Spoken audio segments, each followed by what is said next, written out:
Good morning, I'm Kiara Patterson, and here's your weekly update. It was a very busy week at the White House. The Afrofuturism exhibit will be open from March 2023 through March 2024 and is expected to have thousands of visitors in the next year. District Dogs has several locations within the DMV and DC area. They provide doggy walking, training, schooling, and teaching for all of local DC community dogs. Thank you. We turn now to a looming crisis when it comes to women's health care. The shortage of OB/GYN doctors is expected to get worse in the years ahead. It's having an effect on medical students who are deciding on what and where to practice based on a state's abortion laws. This weekend, we will see President Biden attend the White House Correspondents' Dinner, where he will talk about the First Amendment, get some jabs, and give some back. Reporting from the White House, I'm Kiara Patterson. Back to you. And everything that you see is just so timeless. The pictures, the videos, the costumes. The National Museum of African American History and Culture, located in Washington, D.C., just created their newest exhibit titled Afrofuturism, dedicated to a history full of Black futures. The exhibit hopes to immerse its visitors in a conversation reimagining and reclaiming the past and present for a more powerful future for African Americans. Lane Williams, a D.C. native and internal medicine doctor here in D.C., visited the exhibit this April and was wowed, to say the least. When I think about it from top to bottom, from start to finish, I just can't help but think about how much of, Black culture, just Black history is just such a vibe. It's just such a movement. We look at things from the past, back from, 1900 to it's now 2023, and everything that you see is just so timeless. The pictures, the videos, the costumes, everything. You look at it then, but you see how much of the impact it continues to have on the culture for today. And so it just shows me that we're so innovative. We're always a step ahead of the competition. And it's just a blessing to be able to constantly see that. This exhibit was created by a select group of Black artists and creators who really wanted to highlight the dominant presence Black people have established in the film, entertainment, media, politics, and science industries. The Afrofuturism exhibit will be open from March 2023 through March 2024 and is expected to have thousands of visitors in the next year. Upon entry, the exhibit encapsulates its visitors with vivid colors, pictures, fashion, and videos.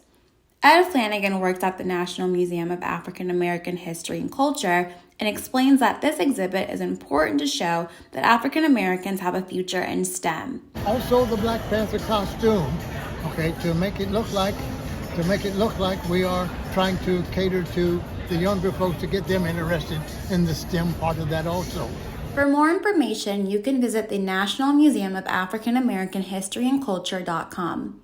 Reporting for HU News Service, this has been Kiara Patterson.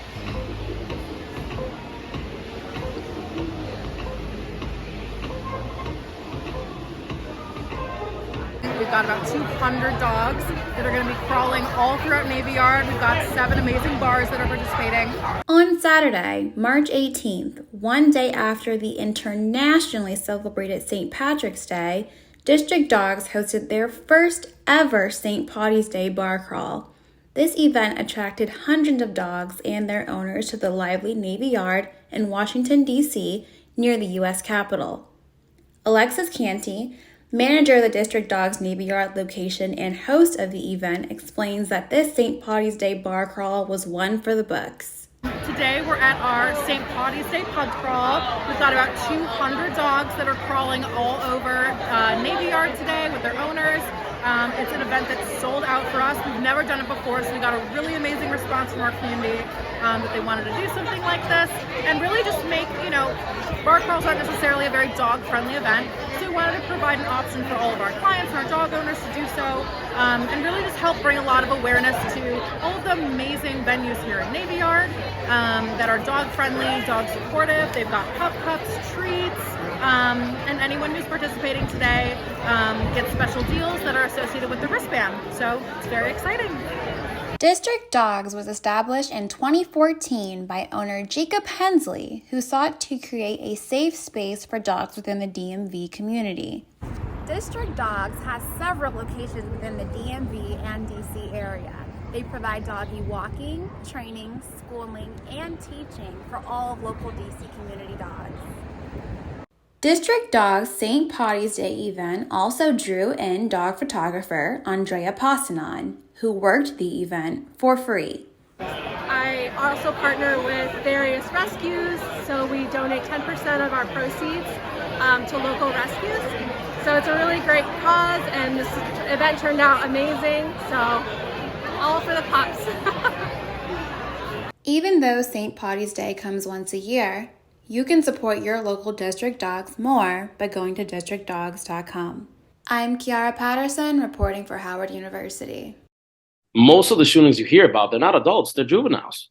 Washington, D.C. and the DMV area have been known for its sometimes horrendous and constant acts of crime. However, lately, it's been at an all-time high.